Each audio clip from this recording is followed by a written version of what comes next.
Hello, and welcome back to another episode of Roll the Table, where we try to help you get the most of out of your role playing games. We have the time to sit around that table with your friends. We're continuing our series of the best rules to pull from the 2024 handbook to add to your 2014 games. So far, we've gone over characters, mainly character creation stuff with race and classes or species that they're now called. Those two separate videos you can go back and look at on my channel. But today we're going to get into just general rules. So we're going to go do the top 5 general rules. If you've haven't watched any of our other videos, the qualifications for being included on this list is it has to be something that can be pulled out and easily implemented, that you might necessarily need the book, and your players definitely don't need the book. So with those qualifications in mind, let's go ahead and going on with our list. The first being one of the things that they acknowledged right off the way that 2014 is that healing didn't work. Most of the time, it just wasn't worth taking your time to use your action to heal your ally when most likely they'd be right back out. It didn't really get them back into the fight like it was intended.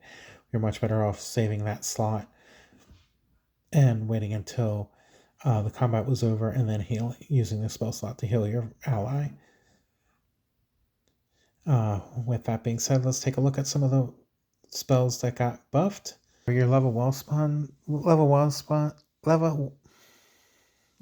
spells, Cure Wounds and Healing Word, they just straight up doubled the dice. You get 2d8 instead of 1d8 for Cure Wounds, and it levels just as fast with 2d8 instead of just 1d8. And then if you look like at Healing Word, it got the same treatment. You doubled the dice. It's still a bonus action. You get 2d4 instead of just 1d4, and then it scales with 2d4 as well. And it wasn't just your level 1 spells, but your mass spells at higher levels got buffed. Your mass healing word is 2d4 instead of your 1d4. Now, mass cure wounds didn't get the straight up double. If you look here at the 2024 rules, it goes to 5d8. If you look at the 2014, comparatively side by side, it is just 3d8. So they didn't double it to 6d8. I guess I felt that was just a tad too powerful, so they went with 5d8 instead. And it does only scale up by 1d8 at a time, not the 2d8, like the regular cure wounds.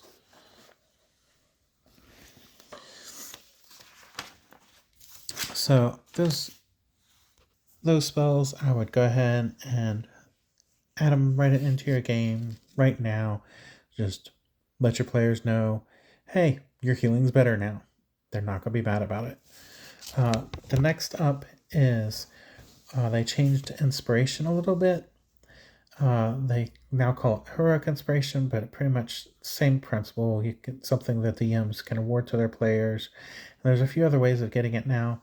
But now, instead of having to use it beforehand to give you an advantage, you can use it as a reroll afterwards, and it can be used for any dice rolled. So if you're rolling, say you're blessed and you're rolling a d20 and a d4, and we're trying something that was really difficult, and you got like a 17 or 18 on your d20, but you rolled a 1 on your blessed, and you're like 1 or 2 short, you can re-roll that d4 now instead of that d20. Or if you're really need to get a heavy hard hit in, and you're only rolled a 1 on your damage die, and you got to get that extra few little inches of damage in, you can re-roll that damage die as well. A slight change, but I think some of the times when you won't want to save it just for your d20 is maybe some certain class abilities. The Battle Master comes to mind, where they roll their um, Battle Master dice, and what's on that D8 kind of affects how effective that extra ability is. So that might be a time, and again, where you might want to have that reroll for that instead of just the D20 attack itself. Just having those options in, I think it's a real simple change. Give players options. It's easy to just drop into your game. Um, Another change that some people might not even think of as a change is bonus actions for potions. So many people house roll this as the case anyways. A lot of people don't even realize it is a house rule. Under the 2014 rules, it did take a full action to take a healing potion, but in the 2024 rules, you can use it as a bonus action not only for yourself but to feed someone else as well, which that does vary a lot table to table. A lot of times if you're feeding it to someone else, it does still take an action. Personally, the house rule that I use, that you can feel free to steal, is that if you use your bonus action to heal, then you roll the dice. But if you want to take your full action and make sure you get every drop of that healing potion, then you get the maximum of whatever that healing potion is. So instead of rolling 2d4 plus 2, you just get 10 hit points. Not much on the regular healing potions, but it does make those superior and higher level healing potions a lot more potent. And the next up is a free feat at level 1. Now, this isn't just for any feats in the 2024 rule, it does specify your origin feats. I would suggest when you do this, if you're early on in your campaign, provide a list of, or you're just starting out and they're still creating their characters, provide a list of specific ones.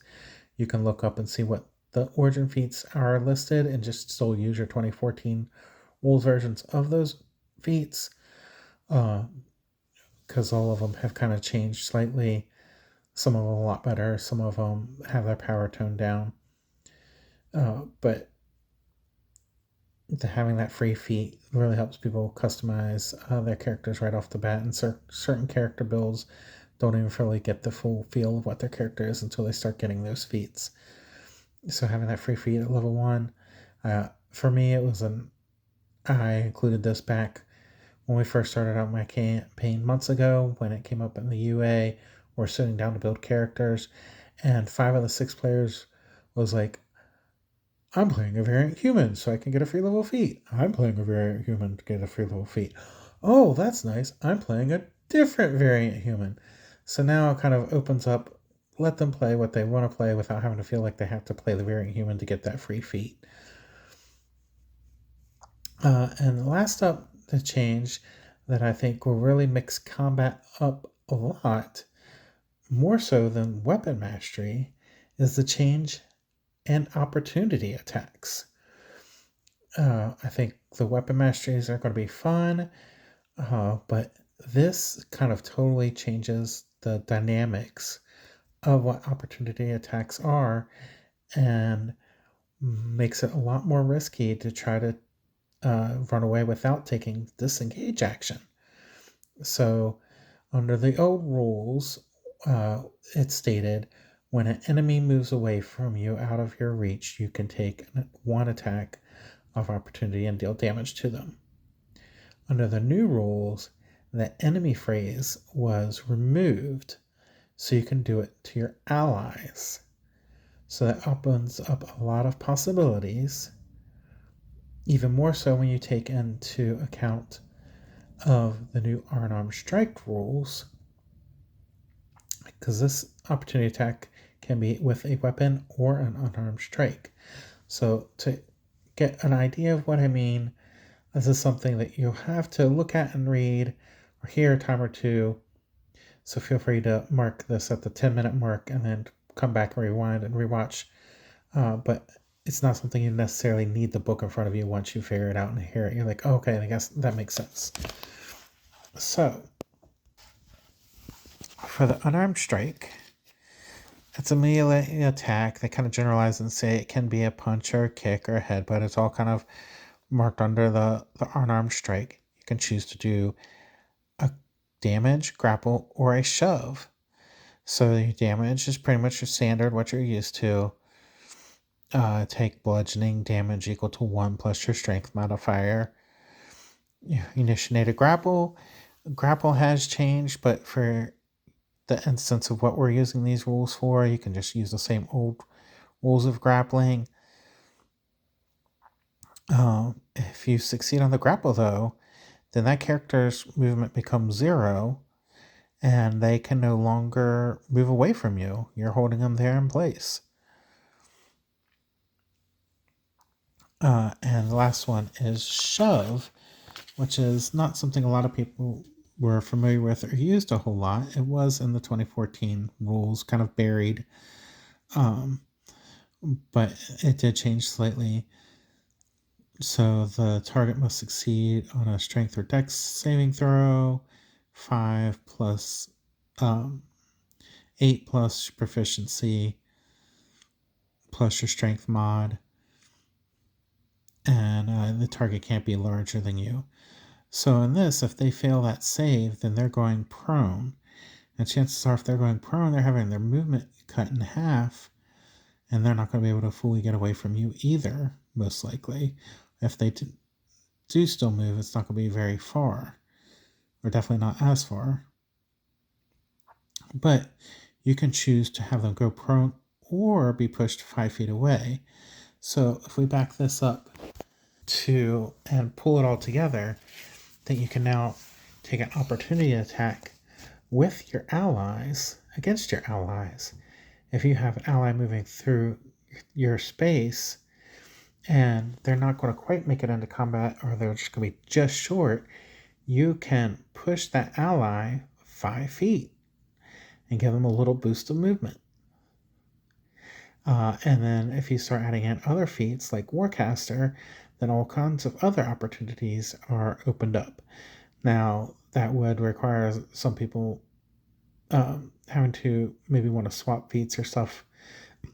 So that is going to be a little different than, what I mentioned earlier about not having to change their character sheet.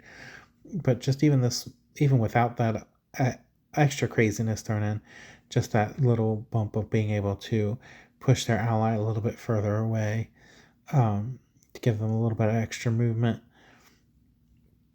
I think it will come into play sometimes, especially if they know that no other enemies are going to come close where they would be using their reaction for anything else. Why not add a little bit of extra movement to your buddy, and then on your turn, they can return the favor. I push you, then you push me, and then we're both getting a little bit further and a little bit faster. So these are my top 5 rules. A lot of you have probably heard of weapon mastery. I'm surprised I didn't include that in this list. And I will say this, I think it's going to be fun, but I think it's definitely something that you need to have the book in front of you in order to be able to play. It's going to take some time to remember what weapon has what mastery, what rule, who gets what weapon masteries, what each mastery actually does, and trying to do all that without the book in front of you and in front of your players, just kind of going to be a little too much. But if you do want to slowly add weapon masteries into your game, what I would suggest is to get your players used to the terms. You can put a weapon mastery on one of, the bandit leader or a boss. Oh, this boss hit you with a staggering attack. Now it hits you, so now on your next turn you have disadvantage on your attacks. Something like that on a boss would be a cool little extra ability that they're not used to with the 2014 rules. And then that will also get them used to hearing the terms to when you are ready to fully dive a little bit further into the 2024 rules and implement those out into it. They were kind of like, oh, okay, I've heard that before. I remember what that does. Oh, I remember about that fight. I hated fighting that guy. I kept having to attack with disadvantage, or he kept knocking us all prone. So I would add weapon mastery in slowly that way, but unless you have a copy of the book, and most of your players do, it's going to be just a little too hard to just throw into your 2014 game. Do you agree with my list? Do you disagree? Is there something else in the rulebook that you would put in the top 5? Please let me know in the comments below.